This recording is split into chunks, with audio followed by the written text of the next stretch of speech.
This is Meltdown Live, presented by MyBookie.ag. Use code NEXTROUND at MyBookie.ag for double your initial deposit.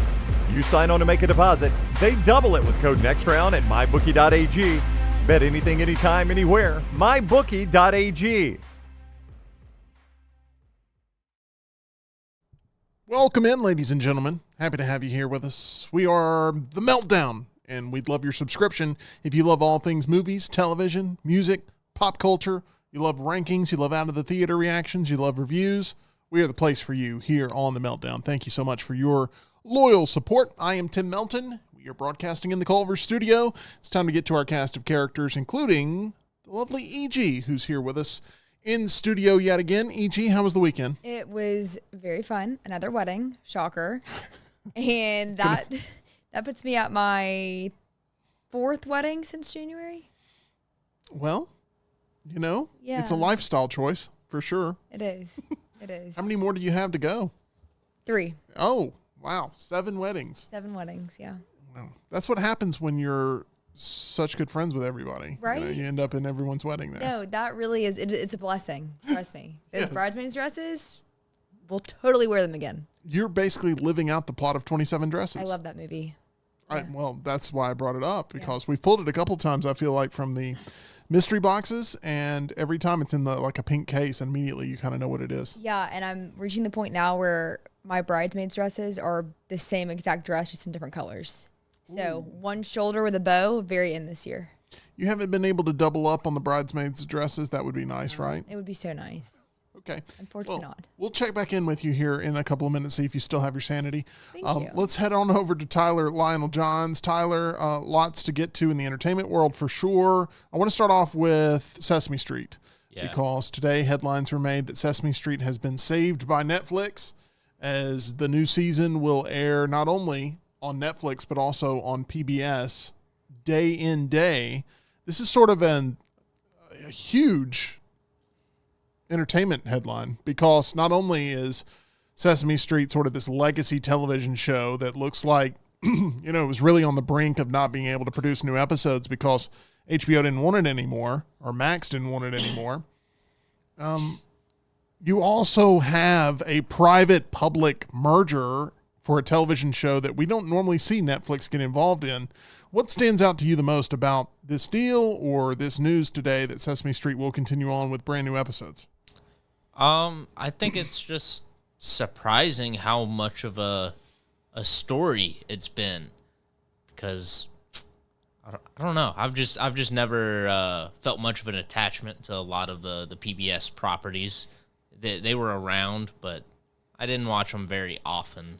It does feel weird that Max just doesn't want anything anymore, but they are scrapping a lot of their products. Yeah. And, you sort of feel the same way with the Muppets and what they're doing with, Disney having control of them, and with Looney Tunes, what's going on with Warner Brothers with Looney Tunes. So, will these childhood icons be able to make their way to future generations when now future generations consume media in such a different way?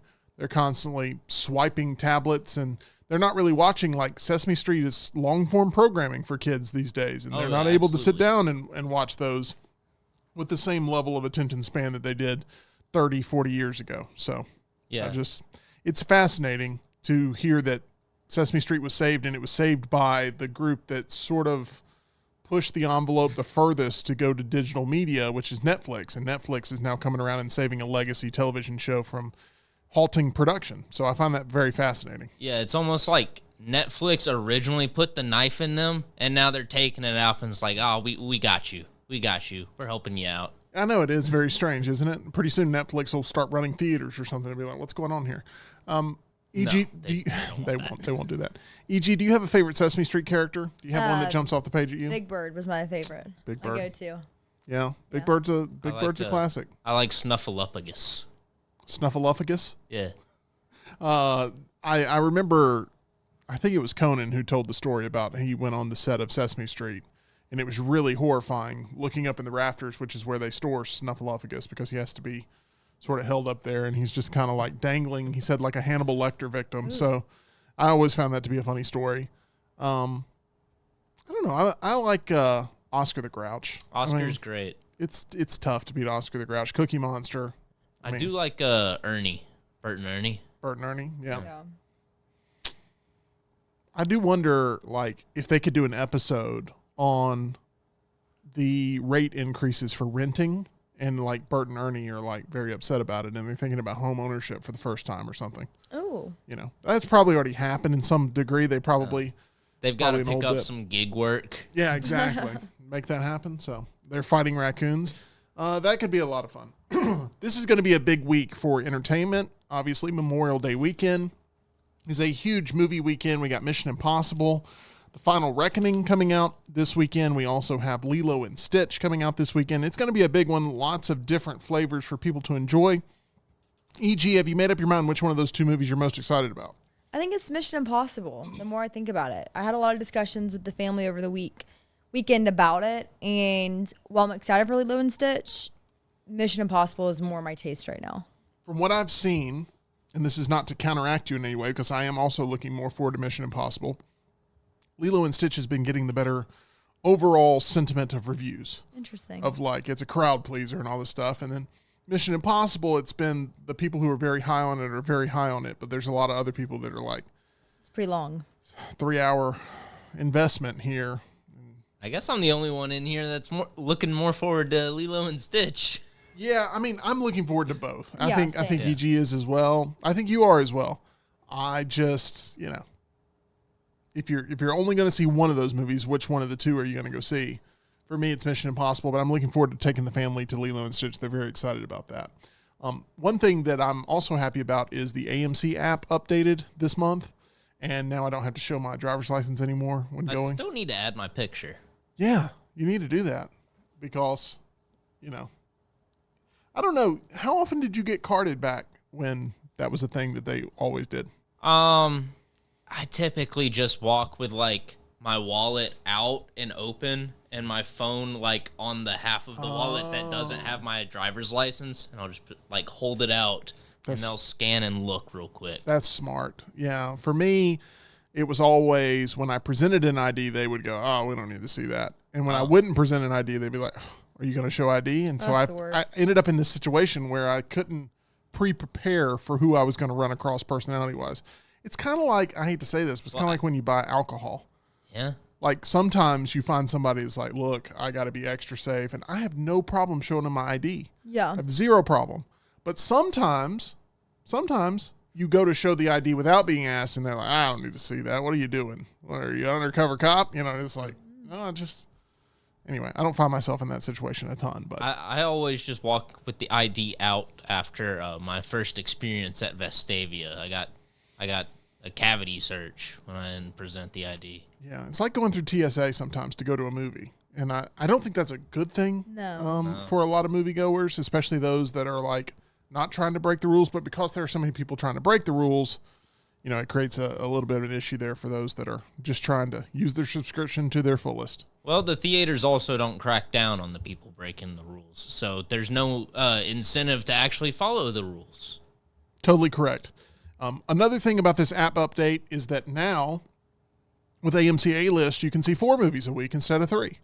Have you used your 4 movies yet? I don't think you have, right? I haven't. Weirdly enough, this update kind of rolled out in a period where not a whole lot of movies I want to see. Still didn't make it to the weekend movie. Yeah. I don't know if I will. I keep telling myself, like, oh, I'll review it. The review will do pretty well. And then every time I look at the app and then look at the empty seating chart for Hurry Up Tomorrow, and then I see the Rotten Tomatoes score. It debuted at a 0, by the way. Wow.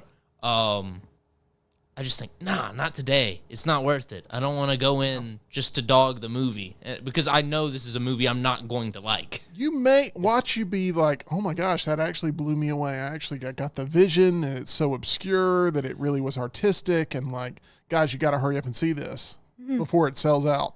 Tomorrow. I'd be really surprised because The Weeknd has yet to have a good on-screen performance. I would just like to point out EG did an awful pun, and that makes me happy because I'm the king of awful puns. And so that was great. Trying to be relevant with you guys. Appreciate that very much. It was fantastic. I give you kudos. I was eating a sandwich in the lobby today, and I bit into it, and it burst some sort of liquid on me. I know, it's awful. And I hid it pretty well at the time, but now I'm admitting it, so I'm having to go with the full-on, like, the full zip up here. moment. Because it's a war zone. It's a little warm in here today. You think so? Yeah. Okay.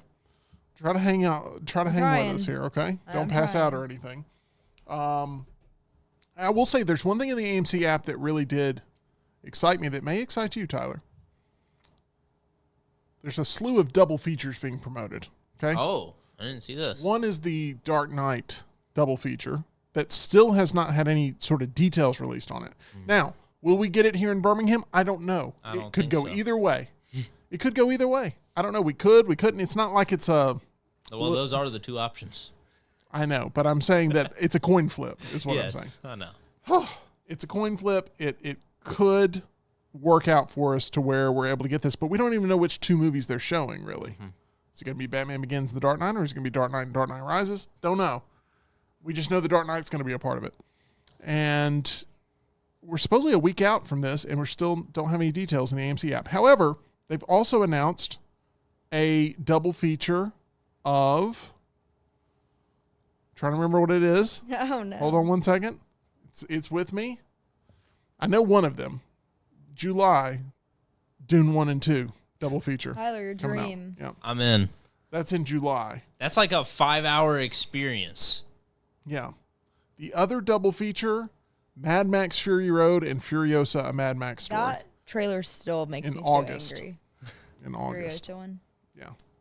Not a fan. Do you not like the Chris Hemsworth with an Australian accent? Is that what?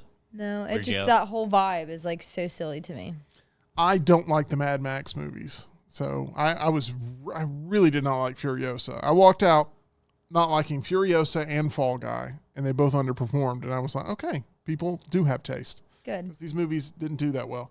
But I liked one of those movies. there you go. And that would be Furiosa. Yeah.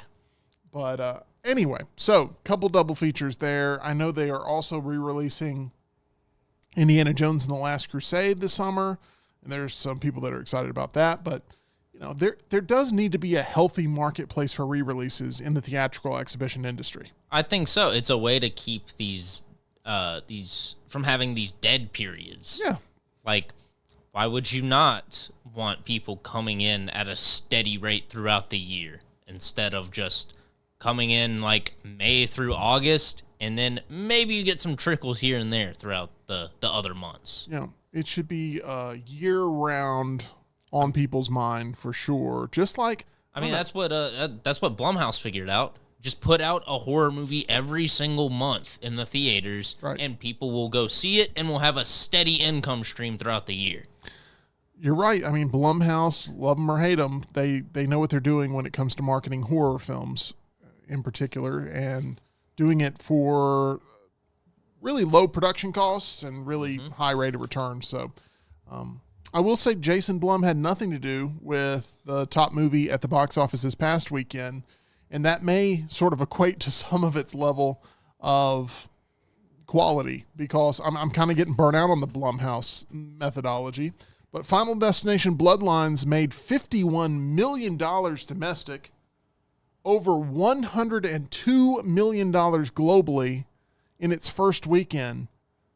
It cannot be understated or overstated, can't be improperly stated just how much money this thing made for the expectations going in. Now, a lot of this is due to the fact that it's a quality product, and word has gotten out that this is a quality product. Like a month ago, if you would have asked me if I would be raving about Final Destination Bloodlines, I would have said, not a chance. I wouldn't have thought I would either. It looked like just another entry, another let's just roll the machine forward. But then about 2 weeks before the movie came out, it started getting some real buzz.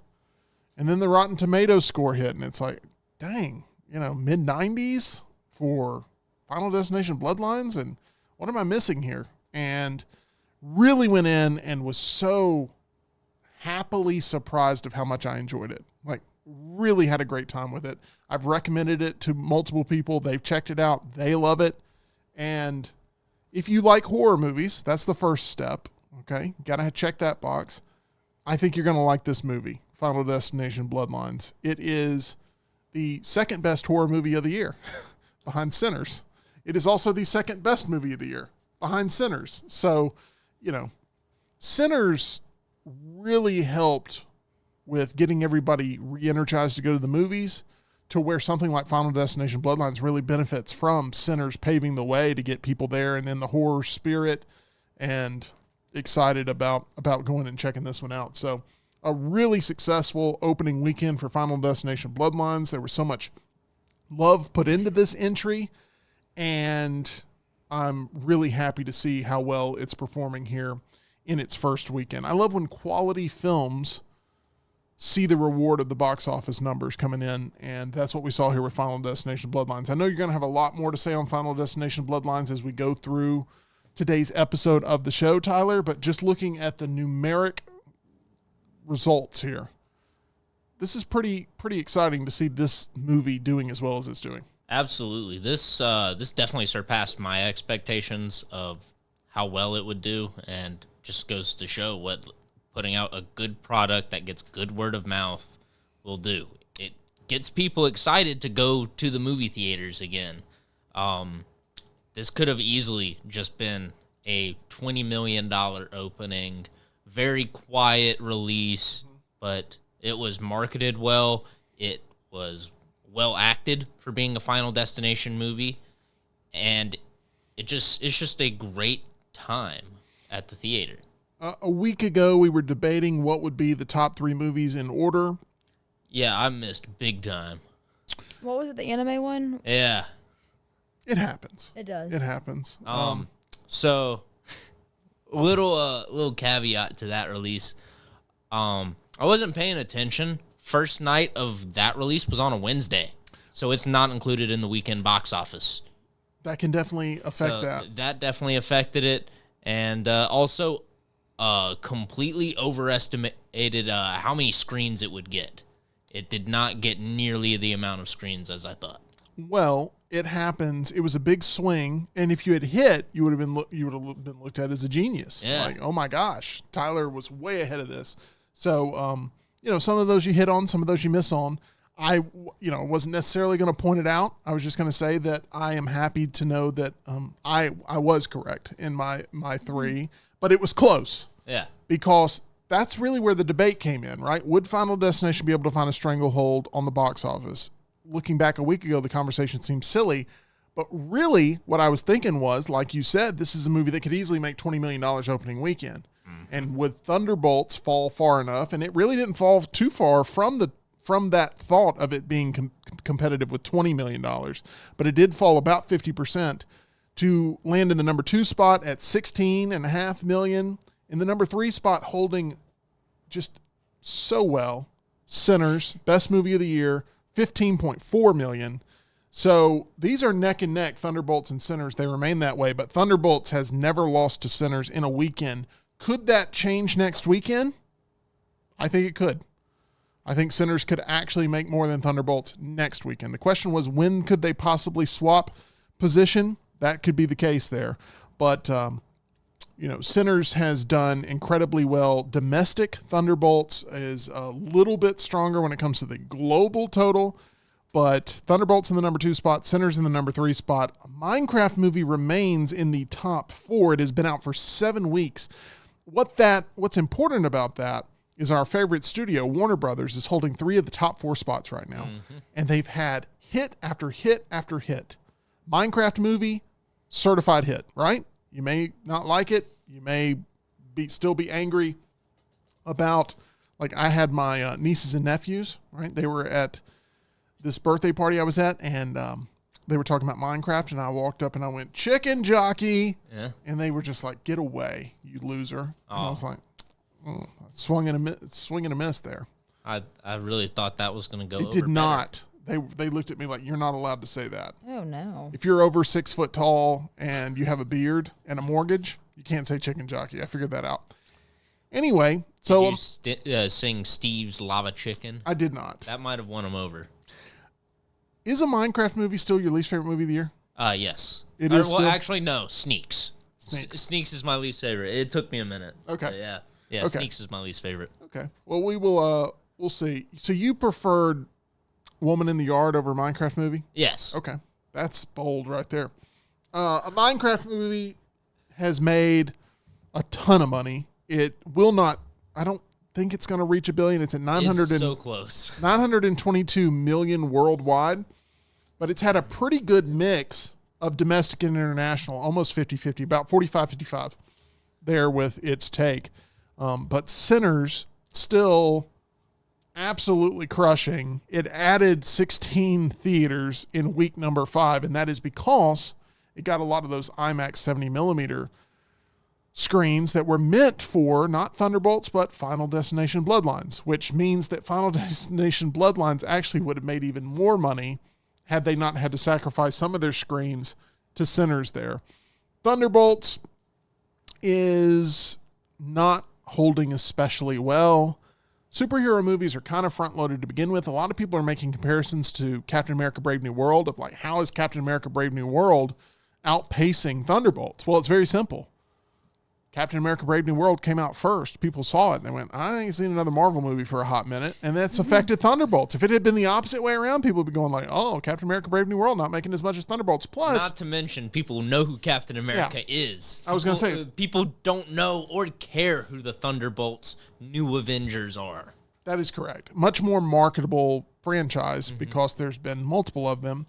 And Thunderbolts, people on the street, you couldn't find a lot of them that could tell you 2 members of the Thunderbolts / New Avengers. So, it's one of those movies they're hoping sort of paves the way narratively for Fantastic Four and for Doomsday, but not a ton of people rushing out to see Thunderbolts. Plus, I think that they really made a mistake with the New Avengers gimmick.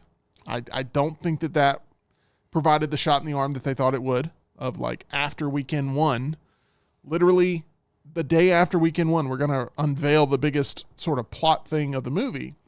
I thought that was a big misfire. I think give it at least 2 weeks or don't do it at all. The common consensus I saw was that felt like a slap in the face. Yeah. It felt very much like, oh, you didn't care about Thunderbolts? Well, now you have to care. Go see it now.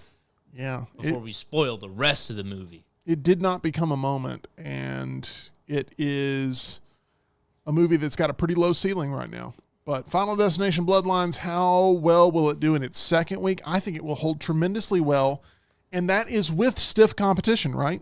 But what's going to happen is you're going to have people wanting to go see Mission Impossible. You're going to have people wanting to go see Lilo and Stitch. And you're going to have those people in the family that don't want to see either one of those. And they're like, well, kind of have a morbid curiosity about this Final Destination movie everybody's talking about.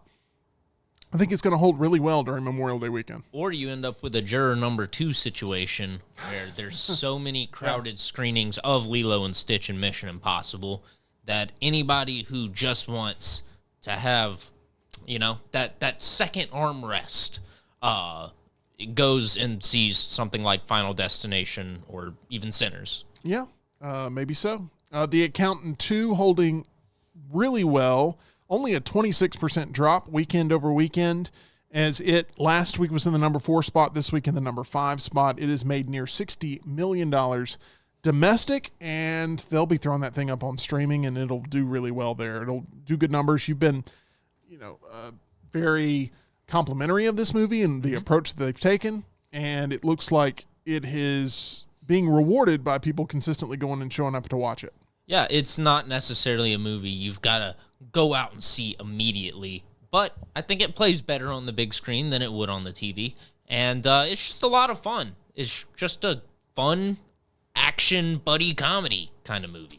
Well, at least you can describe that one, because not a lot of people can really wrap their head around this Hurry Up Tomorrow movie that has come out. And this is the weekend on screen again. And you know who put this out, right? You know which studio put this out? Lionsgate. And Lionsgate has had a tough time here lately. King of the Stinkers. They have been really on a cold streak lately, Lionsgate has. Ballerina's got to bring them back. Got to. It's got to happen. But Lionsgate was also The Crow, right? Yes. Oh, my gosh. And Megaflopolis. Megaflopolis. I mean, number of things, and Hurry Up Tomorrow is just another one of these flops here for Lionsgate. Lionsgate also had Borderlands, I believe. Borderlands. Woo! So just... You didn't even go see Borderlands, did you? No, absolutely oh my not. Gosh, it looked worse than you could ever imagine. That movie was awful. My expectations were like ground zero walking into that movie, and I was still disappointed. You've had time to let it marinate. You walked out of Minecraft movie and you said, this makes me sort of think I was too harsh on Borderlands. Do you still feel that way? I mean, now they're both awful, right? They're both awful, but Minecraft is better. Minecraft at least tried to recreate the game it's based on. Borderlands didn't even try. Friendship, a movie you have been very high on, ended up adding 54 screens, and it is in the top 7 in the country with only 60 theaters. Still haven't seen a showtime for our theaters. No, definitely not. These are going to be in the bigger markets, but A24 is rolling this thing out. They're letting buzz build. They're hoping that they can connect with the general audience as more and more people are like, oh man, I got to see this one when it comes out. But for those that don't know what Friendship is, how would you best describe it? So the tagline has been, I love you, man, but for sickos. It's the story of two adult males just making friends. You get invited into a friend group, and it's a nice feeling. It's harder for guys to make friends when they get into their older ages. So this guy gets invited to the friend group, gets accepted really quickly, and things get a little weird. Disturbing, even. Okay. Surreal. Well, I have recently made friends with some dudes, and we're buds, but it has not gotten weird in any way or disturbing. Even when they're in your mouth. That is correct. And I actually actively let them in my mouth all the time. And that is the team over at Alabama Dental Associates. They care about your oral health, and they want to take care of you. Right there at Alabama Dental Associates, providing you all sorts of services when it comes to staying on top of all of those dental needs that you may have, whether you have major work that needs to be done, or who knows, maybe you just want to go in for a little whitening treatment or get in those regular checkup schedules that work for you every 6 months. And they have great hours too. Monday through Thursday, open until 7. Friday, they have hours. Saturday, they have hours. There's really no reason at all to where you can't. Make sure that your dental routine is taken care of there with the team at Alabama Dental Associates. They're accepting new patients now and can help you feel at ease about all of your upcoming dental procedures. For more information or to make an appointment, call them 205-956-8977 or visit alabamadental.com, where they look forward to seeing you. As we get back to the box office here, I have conflicting reports about what the last 3 are.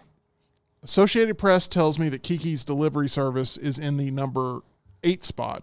That would not be shocking at all. That's a very beloved Studio Ghibli movie.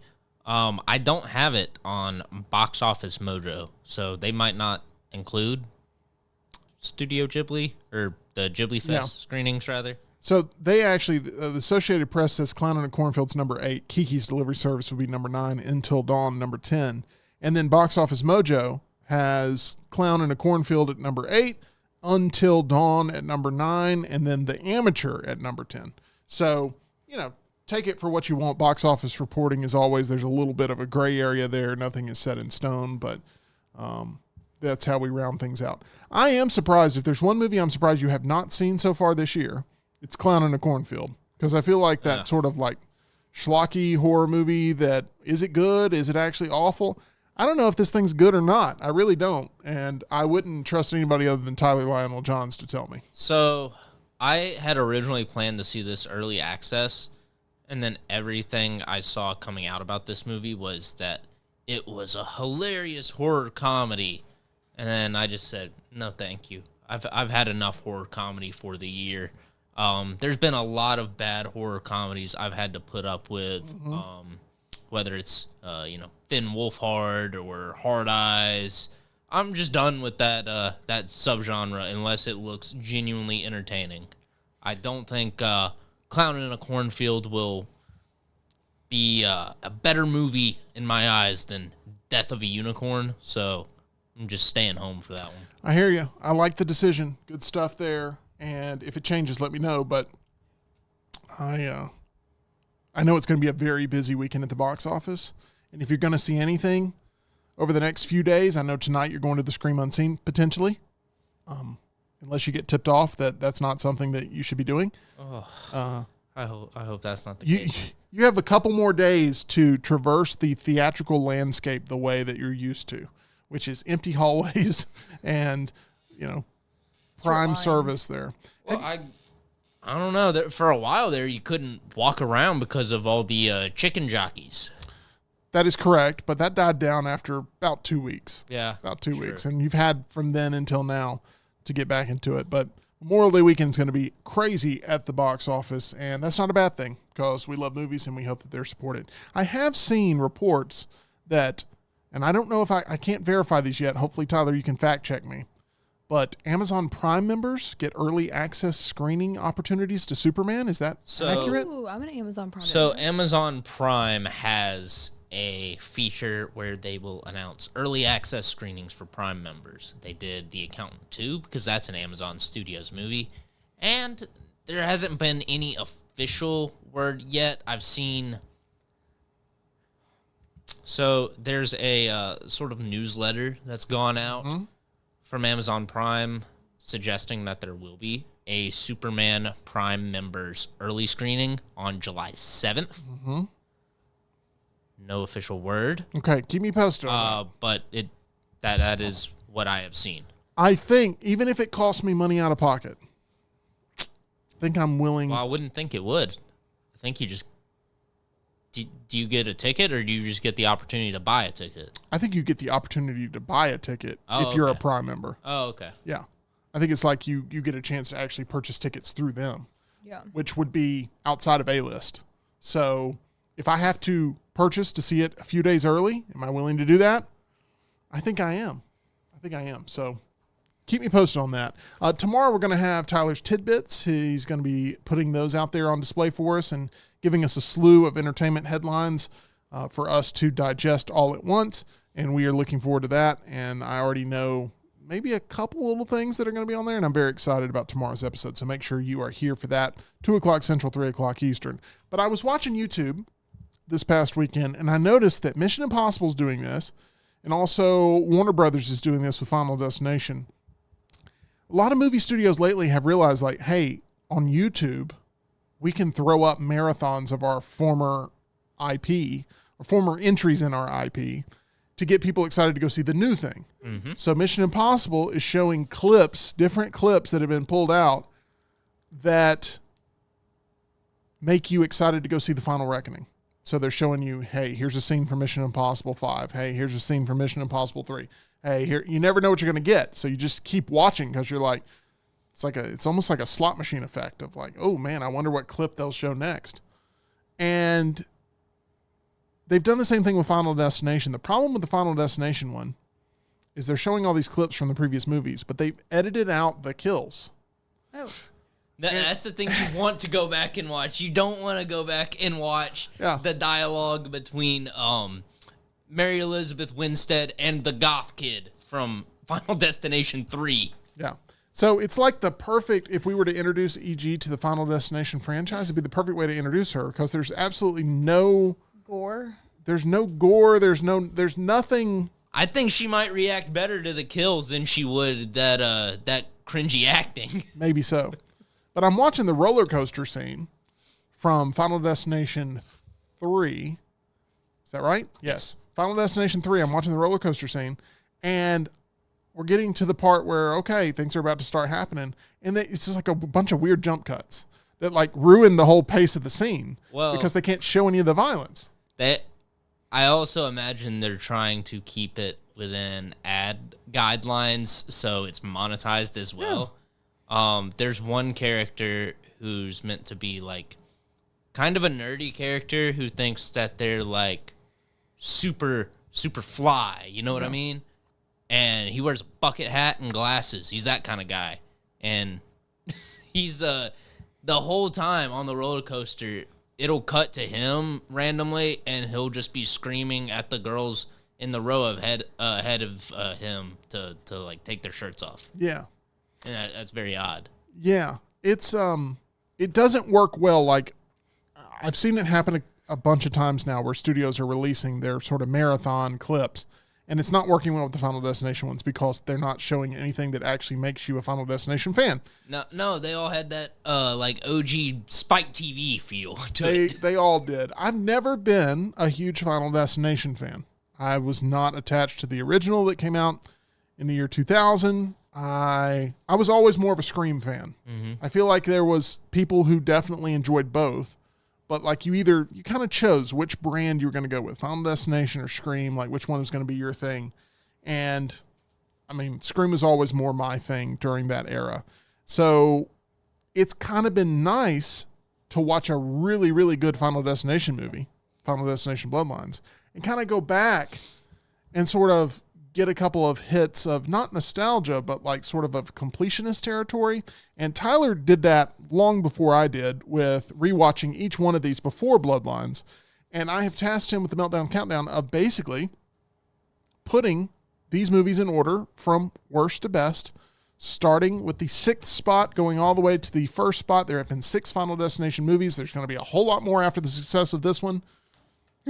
So let's go ahead and start this list off with what I hope is your choice that's sort of unanimous across the board for being the worst Final Destination movie. For this one, super easy because I didn't like the deaths in this one. I didn't like the characters in this one at all. I actually hated them.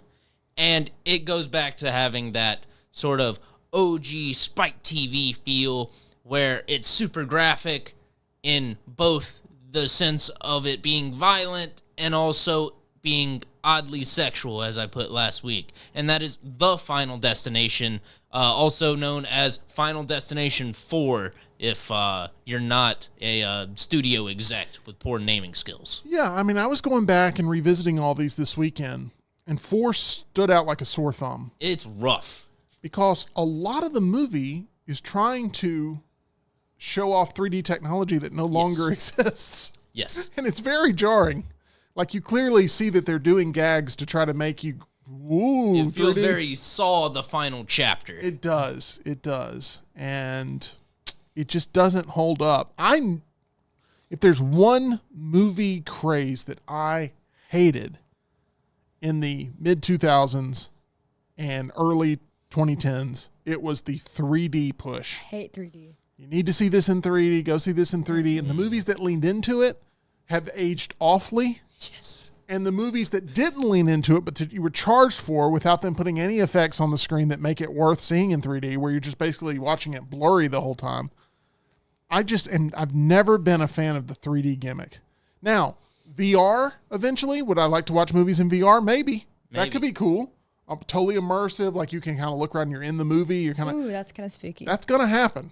Okay? There's going to be a time where like 2D movies are just looked at as ancient technologies, or they're going to enhance these 2D movies to become 3D experiences. Kind of what we're seeing with The Wizard of Oz at the Sphere, where it's kind of a more immersive thing. But anyway, I hated the 3D craze, and I think this movie suffers dramatically because this was supposed to be the final one, literally. Yes, that's why it's called The Final Destination. And then they're like, oh, we screwed up badly on this one. Let's go back to the drawing board. And that's what I did for number 5 on my list, Final Destination 5. Because this one still kind of falls into that making things for 3D era, and it just never works out. Once again, you've just got more boring kills than any other of the movies in the franchise. And I think that the first scene and the last scene are the only ones that matter in Final Destination 5. Okay, a couple things. Number one, for those that are keeping track, Final Destination 4 was his worst, and it's the one with that starts off at the racetrack. Yes. This one, Final Destination 5, starts off at a bridge. Starts off on a bridge, another big fear that a lot of people have. E.G., do you have a fear of traveling over bridges at all? Is that something that freaks you out? Yeah. Bridges over water. Yeah, in a car. Yeah. Yeah. That's how this one starts. What they try to do is prey on common fears with these movies. That's kind of lame.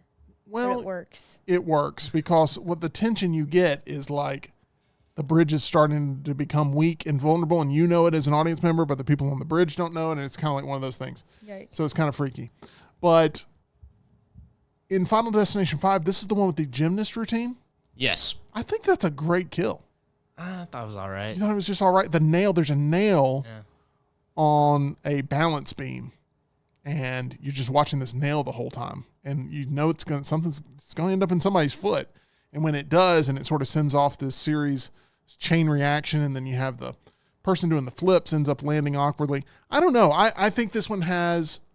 It is, to your credit, it is, until Bloodlines came out, it was the best reviewed, best critically rated Final Destination movie in the franchise. Didn't land with me, though. Perfectly fine. Your list. I just think that there's a big jump between 4 and 5 I agree with that. in the positive direction. Yes. Okay, let's move on. Where are we going now for your number 4 spot? For number 4, I've got one we've talked about a good bit already, Final Destination 3. It's the roller coaster one. This is the roller coaster one starring Mary Elizabeth Winstead as Wendy, and she gets a little vision that the roller coaster is going to derail, and, you know, she gets that vision and saves everybody, as, you know, you tend to do in the Final Destination universe. What do you think is the most epic death sequence in this movie? Because I think it's like clearly, there's one that just clearly is top notch. Oh, gosh, I like the warehouse one. That was pretty good with the nail gun. The nail gun through the, Yeah. like the hand through. For me, it's the tanning bed sequence. Oh, yes, that one's a classic. These two girls get trapped in the tanning beds, and the heat goes up on them all the way. And next thing you know, they're boiling on screen. It's awful to watch, but it's also like, And then a shelf falls and it lands like perfectly in between the two tanning beds to where neither one of them can push the door and get out. it's pretty rough. Yeah, pretty awful. Bigger fear of tanning beds or roller coasters, EG? Neither. Well, tanning beds because they cause skin cancer. There you go. Yep. Don't go to the tanning bed, people. That's that. After seeing this movie, I'm sure there's a lot of people who canceled their membership for sure. But I don't know. I never was a huge roller coaster junkie. I like roller coasters. I don't like everything else that comes with roller coasters, like waiting in the 100 and whatever degree heat at Six Flags. For a 3-minute ride. Yeah, for a 3-minute ride, and then you got to deal with like the couple that has like matching Cookie Monster outfits and snapback hats, all cuddled up on each other, Hold on. and you just think, my gosh, how is anybody hugging anyone in this heat? How are you not dead? First of all, you know it would not be Cookie Monster. They wouldn't be wearing matching Cookie Monster stuff. They'd be wearing matching like Disney. Marvin the Martian stuff or something. No. I don't know how late. Excuse me. How recently have you gone to Six Flags over Georgia? Because I'm telling you, it's Cookie How Monster. recently have you been? A few years ago. It's always like. What if he said, I was there this past I'm like- weekend? It's like, I was just We there. gotta have a I was conversation just after there. I this. dealt with this in the line to Goliath. But no, you wait in the Superman or the Batman line, and there's always that one couple that's like attached to each other, like Right. the couple from Together, and they're wearing like either the Cookie Monster merch or like Slipknot or Insane Clown Posse. Okay, I'm going to take your word for it because you're Very you're specific. selling it on me to where you couldn't just be making this up. Like I'm you, not. I got it. I promise you. But do they like talk to you? They're like, we want cookie, and then it's like, oh, take a bite of my cookie, and then it's like, Yikes. That's basically what's going on the other side of the line. You're just Terrifying. thinking like, oh my gosh, just please hurry up. it sounded more like Adam Sandler than Cookie Monster. It did sound like Oh, Adam Sandler. cookie! Shut up! All right, let's go ahead and move on now to number 3 on your list. Number 3 on my list is number 2 in the franchise. Final Destination 2. This is the classic log truck scene. It's a great sequence. Maybe the best in the history of the franchise. I would agree with that. It's iconic. It makes everyone terrified to drive behind a log truck these days, even 20 years later. And I think that goes for people who haven't even seen the movie. They just know of that scene. Agreed. And they used a great job of promoting the log trucks with Final Destination Bloodlines, of having viral moments, because they have, in bigger markets, log trucks rolling around with Final Destination marketing all over them. And then those go viral and they spread all over the internet. And it's just like a cheap, effective, easy way to get everybody to know, hey, there's a Final Destination movie coming out. Yeah, and some of the log trucks have like I showed you a picture of this last week, but like that mesh netting in some spots on the back of the truck, so when the truck hits the brakes, it looks like a log's coming through. And then there's also a billboard in, I think, L.A. in New York. It was of construction workers putting up a Final Destination Bloodlines billboard, but the construction workers were dead. Yeah, that is correct. They were clearly in distress. And I do wonder if anybody's like called the police watching those. Like horror movie marketing, okay? I give Smile a lot of credit for having weird, creepy people smiling in public places and it being caught on camera. Yeah, what did you think about that, EG, with the people standing like right behind home plate, just grinning ear to ear? I never saw any of it. Oh, okay. It was a big baseball thing, which is why Tyler's kind of bringing it into your arena there, because it was like a perfect crossover between something you hate and something you love. And, you know, scary movies, you hate the marketing for them. They're But the worst thing ever. if you were watching baseball games at that point, you couldn't avoid them because there were people who were paid to just stand up and like smile weirdly. That's weird. I didn't see this. Yeah.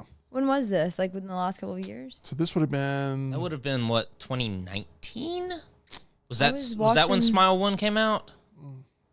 I don't know. The pandemics caused a little bit of a blur for me in knowing exactly when it came out and everything, but it was a pretty big thing.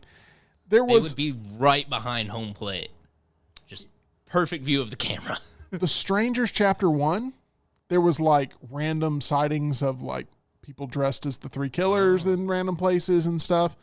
Someone's going to get killed during these horror movie marketing Is that things. what the clowns were all those years ago? It was just viral marketing for it, right? I don't think it was. Right? Calm down, Tyler. They're still out there, Tim. They're still out there. No, we had a moment where clowns became a big thing, where it's like people just randomly were running across random clowns out in the world. And I don't really like that. no, I wouldn't think so. But look, the clowns are I promise, are more scared of you than you are the clowns. Yeah, clowns don't really freak me out. But like, I don't like anyone making me feel uncomfortable in a public space. Did you ever go, I've got to ask this, okay? Did you ever go to like haunted houses or anything when you were growing up? Did you ever get drugged to them? Because I would think a lot of your... Yes. I understand. We're about to have a therapy session. That's okay. Haunted corn maze, family excursion, Wicked Witch of the West comes out. I spit on her. Tried to melt her. Now that's very tame though. Yeah. Like Wicked Witch of the West was who you... I'm talking about, have you ever stood in a line where people with chainsaws are like running around the line and terrorizing people? What was it called in Atlanta? Oh, it was just called Atlanta. True. If you go to the wrong street. What was that place? That it was a horror nights? No, Horror Nights would have been in Florida. You're thinking... Six Flags does have something similar. I can't remember what they call it. What is it called? But you're thinking of the actual like exhibit that you walk through and stuff. Are you thinking of that? That's the... Kind of, but like I remember my friend McCartney wanted to go for her birthday. Her birthday is October 21st. And so we went through. There's like creatures and all sorts of stuff. There's a name for it though. There is a name for it. And my contact picture for her is still me, her, and this like scary looking monster. But in that situation, there was Fright Fest? No. That's Six Flags. No. It's not a theme park. It's not a theme park. No, it's only around during Halloween. I promise you I could have told you this yesterday. I can't think of it. Netherworld That's Haunted it. House? Yes, Netherworld. That's it. Yes. And so I did go to that. And I remember having to use humor the whole time. And I just was like, you're not going to scare me. You're not going to scare me. There was in college, Pi Cap, they would always do like a little Halloween walkthrough moment where all the pledges would chase you around with chainsaws. And at one point, I just had to yell at the kid. I was like, I know you're a pledge. Stop it. Yeah. once again, if I'm a scare actor, which I have been multiple You times. have been? Oh yeah. Oh, was it 2 years ago or about a year and a half ago now? I guess was it fall 2023 when we did the Warehouse 31 event? Correct. I was positioned to be able to terrorize Dunaway. Did you scare yourself? I feel like if I was a scare actor, I'd end up scaring myself. No, I never scared myself. Oh, okay. But Are you scared of your own shadow? I'm not. But I took Dunaway, like I was in a surgery room. Okay, and so there's a lot of metal in there, and I was worried about Dunaway getting so scared or something that he ended up hitting like some metal areas that he didn't need to hit. So I was actually trying to protect him when I was scaring him. And he was very scared, but I was trying to lead him away. And when I did, I took his hat off his head because he didn't know it was me. He thought it was just some random actor. So I grab the hat off the head and I run away with it. And he was irate. He was upset. Really? You're not allowed to do that. You're not allowed to touch. I remember, this is what I remember. I remember going up to him. And he's like, you're not allowed to touch me. You're not allowed to touch me. You're not allowed to touch me. That's not allowed. And I was like, You're like trying to like get on technicality. and I was grabbing him because, it was supposed to be this prank of like, it's a fellow employee that he didn't know was stationed in there to really mess with him because he thought he would be safe in his bubble. And, he's the big celebrity walking through with all the cameras on him. And then I grabbed the hat off the top of his head and ran to the back. And he was angry. And he would not leave until he got his hat back. Really? And I'm standing behind the door, and he's pulling on the door, and I'm on the other side like, oh, my gosh, please don't break the door down, Dunaway. But anyway, at the end, he was also, like, walking through with somebody else, and we had the idea of, like, this other person is going to get pulled away without him noticing. Oh, that's fun. He stayed in that one room, and he was, like, pulling on the prop doors and everything. It's going like, where is she? No. Bring her back now. No, he was more worried about his hat. I'm just going to point that out. 100% he was more worried about his hat back. But I don't understand the thrill of being scared. We can explain it if you stick around long enough. We'll explain was it. very I've tried cool. to learn about you guys, and it just does not work. Do you like adrenaline? Is that Yes. something you like? I love adrenaline. That's why I do my job. Okay. Like, being scared doesn't provide you a dose of adrenaline? No, that puts me into fight or flight mode. Well, that's adrenaline. But that's not the good kind of adrenaline. Not when you're punching other people and they're there to No. entertain you. That's probably not good. I just don't like. Maybe if you went to a horror movie and you gave it a good shot. No, I literally refuse. I hate. It's just like so like ugh. Why? Okay. it was pretty cool getting to walk through with when the lights were on and like you got to see where all the traps were. Yeah. Because we got to do a little walkthrough before Jim went I feel through. like Tyler's doing a really good job of I not agree. holding you accountable. I feel like he's doing a great job of being like, all right, let's get back to, she obviously is not a fan of this. I mean, you know what? I would love nothing more than for us to have a meltdown at the movies for a new horror Nope. movie, but it will never happen. And people in hell want an ice glass of water. Neither will happen. Damn, EG. That may be the most sinister thing said on the show today. No. Okay. Final Destination 2 is at the number 3 spot. Yeah, it is. I think it's a great sequel. It just feels like a classic horror movie sequel to me. It plays on all the tropes where you bring back a character from the original and now they're like a mentor type character To the playing killer. that like a Tommy Jarvis almost sort of role. Yeah. And it just builds on the lore in a cool way and it's just a lot of fun. All right. I think that you have a very solid list so far. I'm just going to point out, like, I don't see anything that really stands out as an atrocity on your list. But here's where we get into the nitty gritty, because I feel pretty passionately that the top 2 that you have are everybody else's top 2. Mm-hmm. And It could be controversial in the order I have them. right, that's going to be the question of where do you have them. So in the number 2 spot of the second best Final Destination movie of all time out of the total of 6 that exist, where did you go for that second spot? The OG. I don't think that's controversial at all. I think that's the right answer. It sets, I mean, being the first one, it creates a lot of the patterns and just sort of themes that you'll see throughout the franchise. And I think it's just one of those movies that has that good Y2K cheese to it. I love getting to see Devon Sawa on screen. I was a big fan of SLC Punk, so getting to see Devon Sawa in anything else is a lot of fun for me. Sean Williams Scott, the Stifler, always fun to see him on screen. Yeah. And Ali Larder as Clear Rivers. That's just pure Y2K cheesiness, and it just hits you in all the nostalgic ways, and it sets off the franchise. Still holds up pretty well too with Yeah. some of the kill designs, and like they don't phone it in. It's not like the kills are really the airplane sequence itself.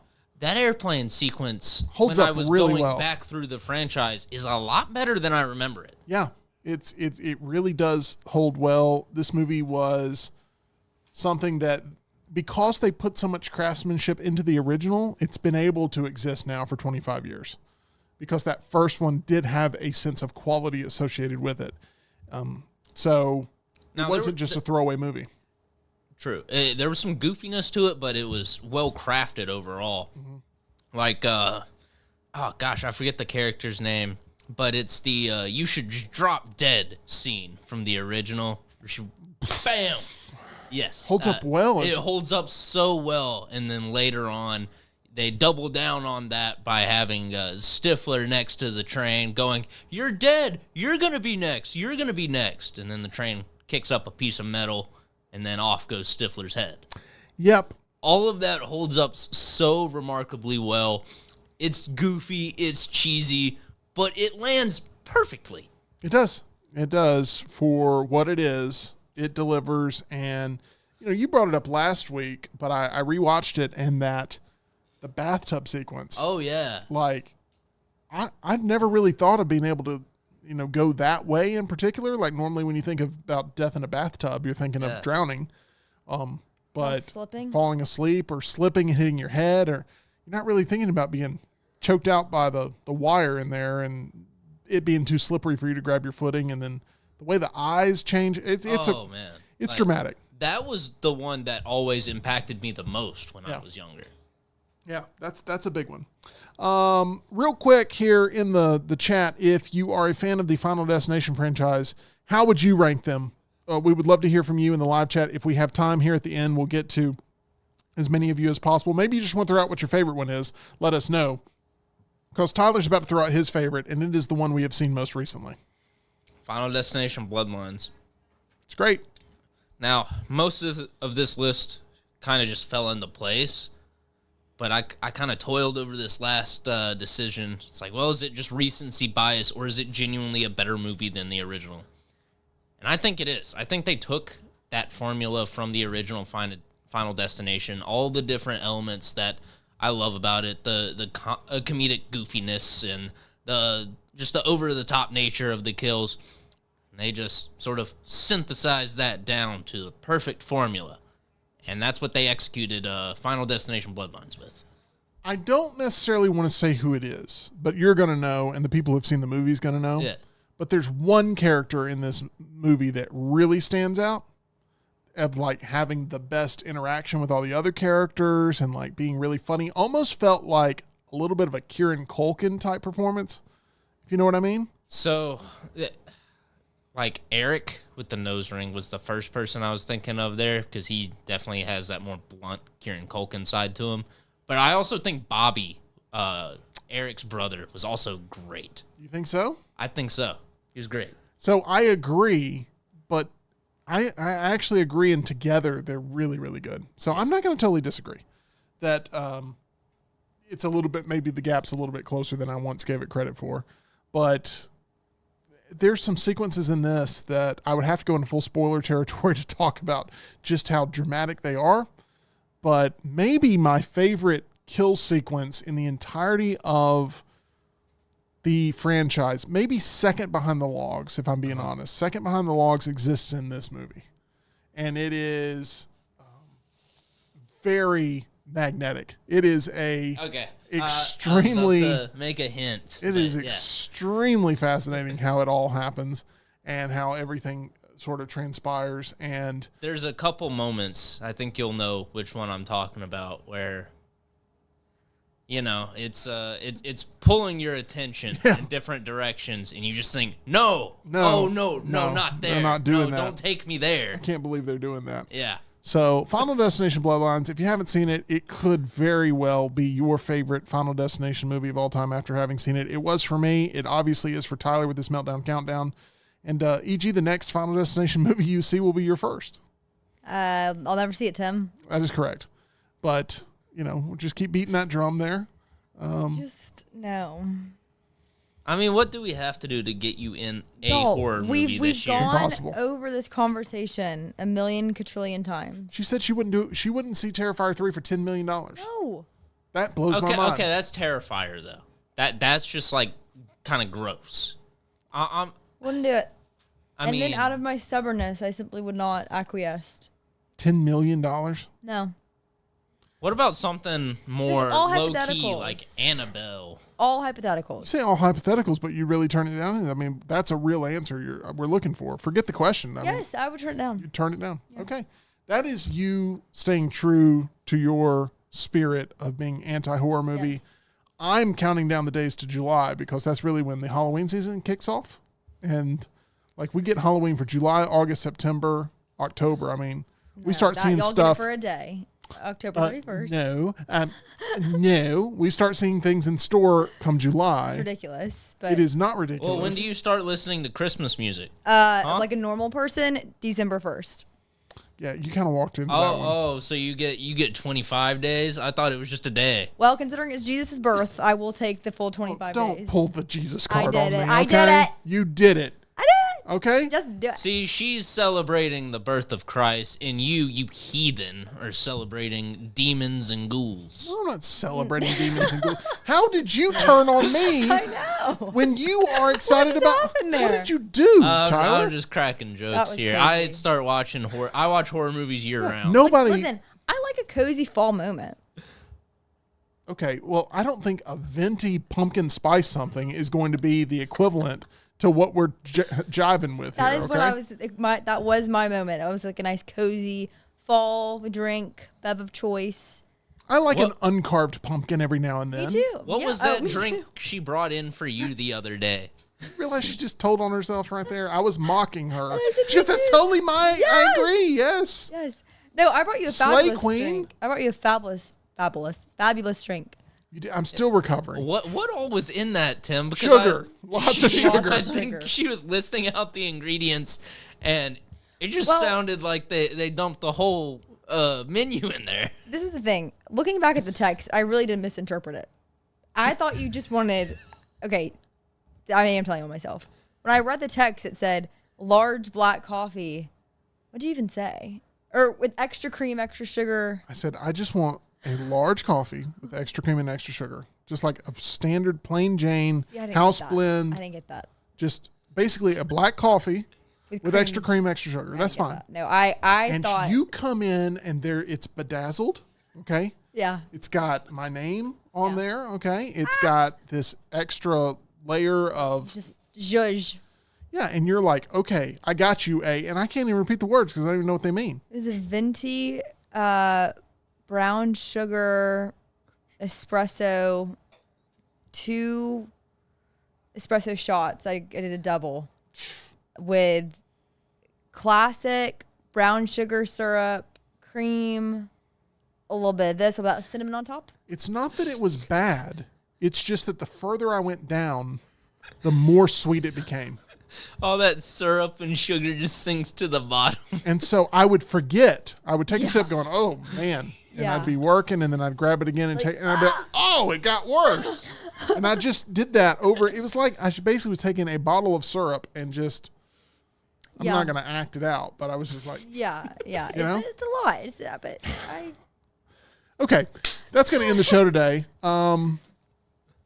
Here we go. Real quick, Jeff in the chat. The OG and the new one are the only two I would probably watch again. I think it really says something that they resurrected this franchise this late in the game. The new one would have played out a lot differently if Kevin Bacon had been in that hospital instead of Tony Todd.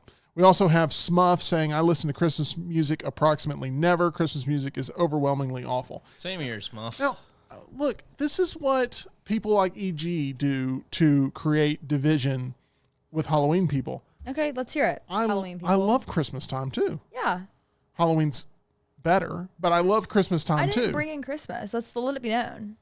I was not the Christmas person. That was Tyler that brought it in. That is Let just the true. record show. Right, you just brought Jesus into the fold, which is a trump card. Because exactly, Okay. and I'm not afraid to use it. And you did. Yeah. That's going to do it for us here today. We appreciate it very much. And I would love if we can pull this off somehow. Maybe we have a little bit of a sponsor that gets in the mix. We need to take EG through a haunted house this fall. And I we agree. need No, to. that cannot That's exactly ever what happen. could happen in there. Not What gonna about a happen. haunted hayride? No. Nothing scary. Haunted cornfield? No. Actually, No. I vetoed that too, just No. on the basis of corn snakes. No. Okay. That's going to do it for us. MyBookie.ag, if you want to build up your bankroll here, we got the Stanley Cup playoffs going on, which, by the way, should have started the show with this. In overtime. I saw it. You saw it? I saw the goal. I didn't get to sit down and watch the whole game though. Did you, when you saw it, did you go somewhere Tim is very happy? I was like, "Yep, Tim's gonna be having a good night." Whew. Overtime goal to send the Stars to the Western Conference Finals, and everyone's picking the Oilers right now. Everybody's picking the Oilers, and I'm like, They got to believe in my Stars. Connor McDavid's still with the Oilers, right? He is, yeah, and everybody loves him. Yeah, and, he's a great player. okay, Tyler. You've done this 3 times know, on this episode this now. is getting crazy. Every time we start to get into a little bit of a groove, you're like, "Oh no, I'm against everything you're for." Don't I'm get gonna too smack you. comfortable. Yeah, don't think I'm just on your side because I'm agreeing with the words you're saying. I drew a palm tree. Anyway, mybookie.ag, use promo code next round there. I got it on camera. Palm Yeah. tree. Okay, today's show, a little bit of a crazy. Is it our final destination? It is not, because we'll be back tomorrow. 2 o'clock Central, 3 o'clock Eastern. Thank you so much for your loyalty here to the Meltdown. We'll see you again very soon.